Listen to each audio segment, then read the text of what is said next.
Здраво. Направивме една платформа во која што ќе се прикажат најмногу документите и листите, или како што SharePoint ги нарекува libraries, библиотеки, кои што се користат во една компанија во делот на градежништвото, во делот на машинството, архитектурата и слични други инженерски индустрии. Сето ова е изградено на база на SharePoint платформата, како што знаете и може да видите. Microsoft SharePoint. Овде се прикажани, првично е прикажан тој почетен интерфейс, Home, почетната страна на тимот. Овде, да напоминам, целиот тим работи на едно место, се случува заеднички. SharePoint има најразлични да се набави, тој почнува со наједноставни $5 за месец, каде што добивате 1000 гигабајти простор по корисник. Нормално таа цена се плаќа кон Microsoft, а кон нас е делот на дизајнот, кој што нормално цената зависи од вашите барања кои што ги бидат доставени. Добро, се вратиме на презентацијата. Овде ги имаме неколку листи и библиотеки, кои што меѓусебно се поврзани и функционираат заеднички. За се со цел да помогнат на тимот и целиот тим заеднички да работи со подобра колаборација и координација. Овде сме, да речеме, изготвивме нешто за еден наш потенцијален нов клиент и исто така искористиме за презентација. Да речеме, овде имаме можност евиденција на понуди од добавувачи. И сега тука можеме да си ги запишеме со нов запис. Нормално овде може да се колони да се постават однос на вашите барања. Опис на понудата, добавувачот, кој е,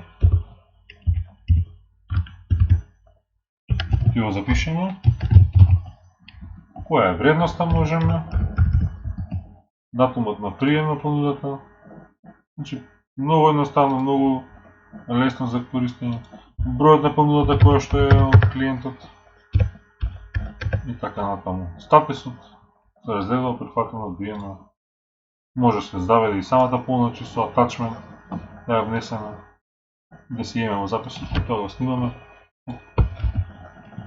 Овде треба понуда некоја, понуда ќе го пишеме, колку да има нешто, и ја снимаме и го имаме запис. Може да ги сфилтрираме, да ги гледаме само, да речеме, прифатените понуди и така натаму. Поред друго интересно се, речеме, листата на клиенти. Истиот концепт и начин на запишување, че си го одбираме клиентот со неговите податоци, го запишуваме, работни налози кои што се отворени. Овде означува, ние имаме направен одреден начин да ни пише дека, да ни го означи со црвено, че сите тие можности постојат, дека не сме запишале рок за тој работен налог. Влезни фактури, значи си ги запишуваме на влезните фактури, бројот на фактурата, приемот на фактурата на кој ден е, нели е наплатена, stornирана, компанија, велбер, да пишеме, например, не можеме да пишеме, значи треба да избереме од листата на компании. Тоа во моментов треба да погасиме. Износот, но тоа не можеме да го запишеме, да остане празно. Рок на плаќање, тоа воопшто не е проблем, можеме да средиме. Како и се друго што сме направили до сега.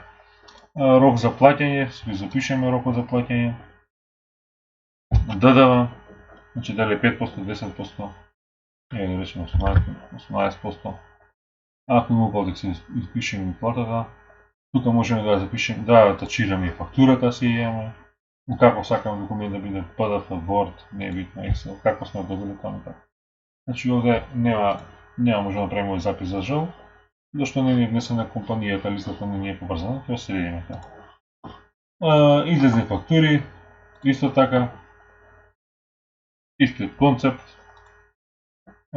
динамика на изведба, значи можеме да се водиме изведба, да се водиме евиденција на динамиката на изведба, што се случува, значи дали кој налог, значи овде сега немаме листа на компанија, налогот ни е поврзано со налогот.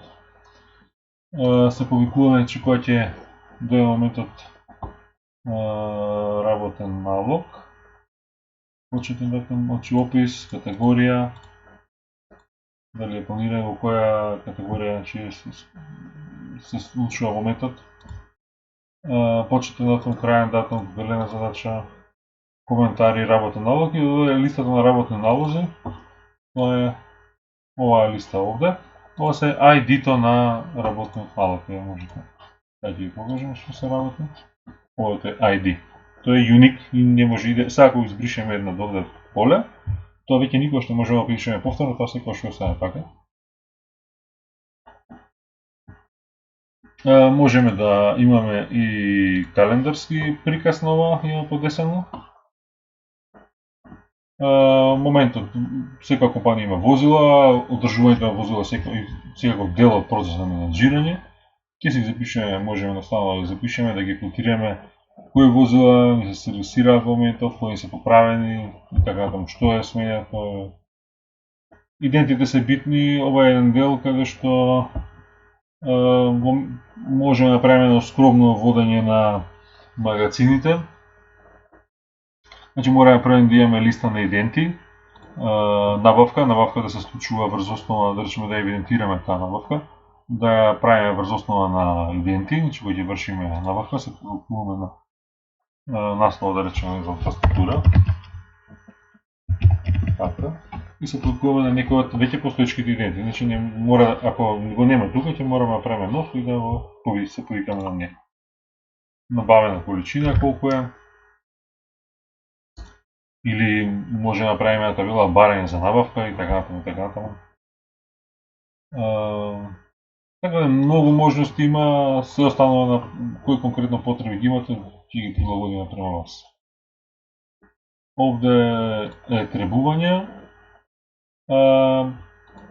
Ова го оставаме празно, значи најдобра опција ќе биде да се прават некои дополнителни анализи кои што ќе се експортираат. Постојат многу можности и ќе ги искористиме понатаму. Секако зависи од вашите барања. Да не продолжиме многу, разгледате го ова, видите ги можности и очекуваме да не контактирате. Ви благодариме.